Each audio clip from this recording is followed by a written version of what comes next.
Hello and welcome back to another History of Godzilla. I'm Jim Felger and I'm Phil Chandler. And this is the history of unproduced American Godzilla films. No, don't run away! This is the stuff that you never got to see. Unproduced, that's right. So let's get into it, shall we? Starting off with the 1978 unproduced film by Henry J Saperstein. Because God knows he tried to get a lot off the ground. Yes, he did. He tried multiple times. When he was sober. When he was sober. We won't go there.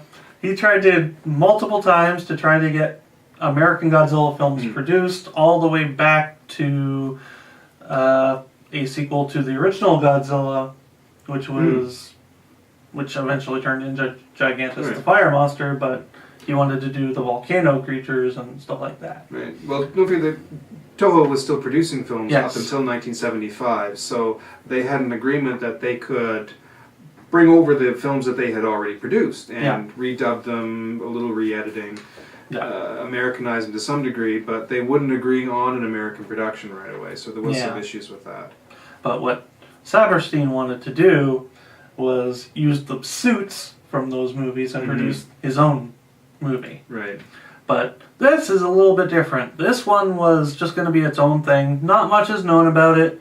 All that's really known is that Ruben Berkovich was to treatment, and the budget was around $6 million. Which was pretty big for that time. Was very big for that time, but nothing ever materialized from that particular project. Which in a way is kind of a shame. I think that would have actually been, even though it is Saperstein.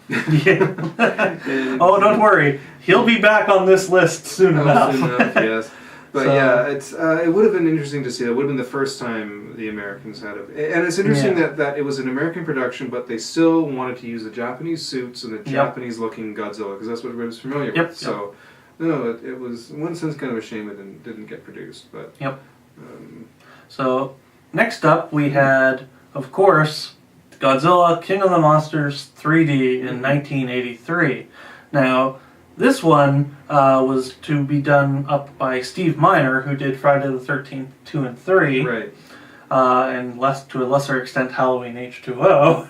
Oh, that's right. I forgot about that. But he proposed to make an American Godzilla film. Toho approved, and Miner hired Fred Decker, who wrote Monster Squad. Okay, yeah. And he wrote a screenplay, and then he had William Stout develop concept sketches, and Dave Stevens, who later went on to do The Rocketeer, did a lot of numerous storyboards for it. So you had a whole bunch of just amazing talent working on this film. We, when I was at G-Fest in 1998, I want to say, I believe William Stout was one of the guests that year, because he had done all the artwork for the storyboards. Yeah. And he actually had a presentation. I remember that he went through. He actually went through the entire story on a slideshow showing the. And it's very easy to find the entire story. It is. It is. And it's not a bad movie. It would have been really interesting. It had a sort of weird thing with his connection with the boy. It was almost like a game thing going. A lot of people didn't like the ending because how it ended on Alcatraz, and I won't spoil it. You can look it up online. It was strange design, because I thought it was interesting that it was a little more. It was Godzilla-like, and yet still had that dinosaurish look to it, but had enough features that you could still accept it as a Godzilla. So it was, and it was going to be a pretty big production. They even had Rick Baker, contacted to make a cable-operated Godzilla head. Yeah. And Jim Danforth was set to animate stop motion, with David Allen, who did The Howling, set to lead the animation team. Now, Miner wanted to produce the film in 3D, but the projected budget of $30 million pretty much scared off all the studios at the time.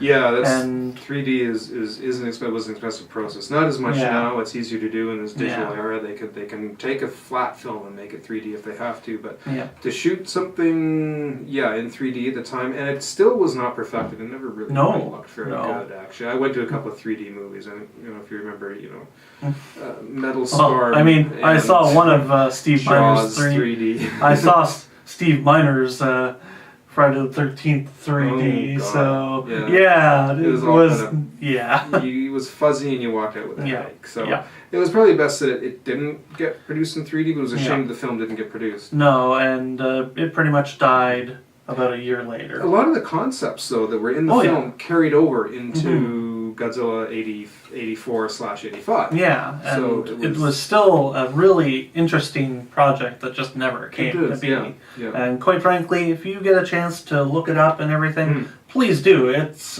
one of those projects that so much was done, but yet nothing got done. They had the pre-production was going amazingly well. And it's just a shame that money couldn't come together. All right, so next up, we're coming back to Henry J Saperstein again with an animated US Godzilla film. Now, I know very little about this. I hadn't really heard about this actually until you mentioned it. Once again, Henry J Saperstein tried to get a production made, but this time an animated Godzilla film, which was going to be produced over here, but animated in Japan to save money. Okay, right. Now, Saperstein's main excuse for this was that doing a live-action Godzilla would have cost $25 million, whereas doing an animated film probably would have only cost $2 to $5 million. Right. That makes sense. But once again, the film never materialized. Do you know if that was a problem with Toho, or was that... I think it was just that Saperstein just never seemed to just dig in and do something. I mean, he, I have my thoughts about him, but which I've shared in a previous video. He always had ideas. He did. But he was never one to materialize those ideas. Quite on the ball with them either. I mean, he was still touting that he was the one who convinced Toho to change their mind about the direction of the Godzilla movies, and I honestly don't think he had anything to do with that. I don't think he did either. No, he like this was. I mean, he had the stories for the movies completely wrong. If you asked him about them, he would. Yeah. Anyways, so I don't think he was quite on the ball enough. Really, I hate to say it, but. Yeah. All right, so we moved from 1987 to 1992 with the unproduced Jan de Bont Godzilla versus the Griffin. Yeah, that's... And this is an interesting story. It is. It's kind of a sad story in a way, because if there was ever a Godzilla movie you wanted produced, it was this one. This was... So, basically, 1992, Sony acquired the rights for Godzilla and had Terry Rossio and Ted Elliott, who wrote Aladdin, by the way, produce a script for the new American Godzilla. Sony brought in director Jan de Bont, who did Speed, to direct, but the estimated budget of $130 million put the production into development hell, and eventually it was canceled. Yeah. There's lots of really fantastic pre-production sketches on online. You can find them everywhere. And most fans really know a lot about this. They actually have a good... Jan de Bont, was it him? Who was it that was related to... if you're like me, you grew up on Channel 8 Magic Shadows. Who was the host of that? I can't remember. We'll have to put on the screen, but he did it for years. My mom used to watch it. Magic Shadows was on TV all the time for many years, and everybody remembers because once in a while he'd actually have Son of Kong on there, and I think a lot of people remember that. And he was this old movie buff who liked the old black and white movies. And Elwy Yost, that was his name, Elwy Yost. Okay. And I believe it was his son who worked on Speed and was supposed to work with Jan de Bont on this film as well, actually. So Now, concept art for the Griffin and Godzilla was done by Ricardo Delgado. And Stan Winston Studios had produced various maquettes and props for the unmade film. Still have them. Yep, and still have them, though I believe a few of them were sold off to a private collector after Stan Winston's death. Sure. Yeah. But, and here's one of the weirder things. A teaser trailer was even released for Japan in 1994. Yes, there was. Actually, I think you can still find that on YouTube. You don't see a lot. It doesn't really show anything. Yeah. But yeah, there was. They did produce one for that. So that pretty much brings to a close that film. But next up, before we got into the Legendary series, we had Godzilla 3D to the max. Yeah, that was our good friend old Bono. Bono. Yes, yeah. Now, Smog Monster himself. Yep. Now, this was originally scheduled to release September 12th, 2007 in IMAX 3D theaters at a reported 40 minutes long. Right. That would have been fun. This is another one that sort of disappointed never came and out. This was going to be a spiritual sequel, as it were, to Godzilla versus the Smog Monster, or Hedorah, as you know him, and would have been, of course, directed by Yoshimitsu Banno. And funding was received for the film, but it would never be released as it was dropped in favor of the Legendary Godzilla. Right. Because it took them a while to get that going. Because he talked about it, but you never heard much about the production. Everybody was kind of waiting, wondering what was happening with that, and it just kind of fizzled out. So I never really found out why it took so long. Was it a problem with getting the funding? Was it no, they got the funding. They did eventually, But they just never... It was supposed to be shot in America. In fact, I think it was supposed to take place in Las Vegas. The main plot was a new monster called Deathla appears and awakens Godzilla from hibernation in Brazil. The battle rages to Mexico and concludes in Las Vegas. In Las Vegas, right. So, which is why I think in the 2014 movie you saw there was a brief scene in Vegas. Yeah. So, and that pretty much brings us to a close on the unproduced films. Now, what do you think would have been the most interesting one if they had been produced? That's a toughie. Because I honestly think 83 would have been the most interesting. Yeah. But I think the 92 one, because it's closer to an actual Godzilla film than anything. And I think if the 40-minute 3D IMAX one, because it was Bono involved, the sounds of it might have been fun visually. But I think would have been a very strange movie actually from the sounds of it. Considering it was Bono, it would have been very odd to say the least, because his style is just weird.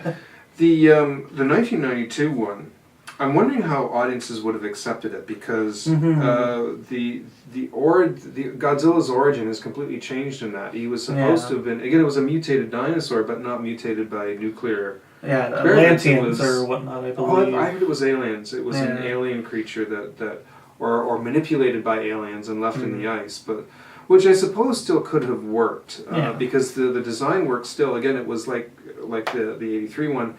It he looked like Godzilla, had all the features of Godzilla, but was still a little dinosaurish in a way. But I think that's one of the things that the American producers went for was, let's make him dinosaurish because dinosaurs sell. And they just had Jurassic Park out at the time, so Jurassic Park was making money up the wazoo, and kids were into it. So this was kind of to. Here's a nice 200-foot tall T-Rex destroying the city. Yeah, so. But no, sadly, we got something else a few years later. Yep, which we will go into in the very next episode of the history of Godzilla. We're not struck by lightning first. Oh boy. Strap on your pants. Yeah. Pull up the big boy panties and cover this one, because it's going to be painful. Yeah. But especially for you younger ones, if we have younger viewers out there that especially are under 30, you would have probably been very young at the time, 10 or under. So this will be some interesting information to find out how this came about and how the fans reacted at the time and why, although you can put two and two together really, but you'll see what I'm talking about. Yep. So join us next time as we talk about Godzilla 1998 and Godzilla 2014. See you then.